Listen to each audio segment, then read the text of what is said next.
ఏ కాలమున ధర్మమునకు హాని కలుగును, అధర్మము వృద్ధి నొందును, ఆయా సమయముల యందు శిష్ట రక్షణ, దుష్ట శిక్షణ, ధర్మ సంరక్షణముల కొరకు ప్రతి యుగమున అవతారము దాల్చుచున్నాను.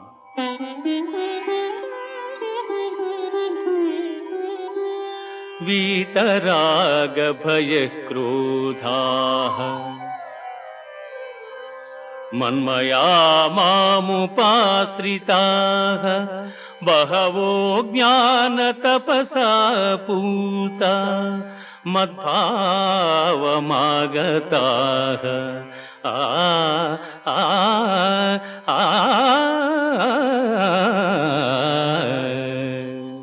అనురాగము, భయము, క్రోధము వదలి నాయందు మనస్సు లగ్నము చేసి ఆశ్రయించిన సత్పురుషులు జ్ఞానయోగము చేత పరిశుద్ధులై నా సాన్నిధ్యమును పొంది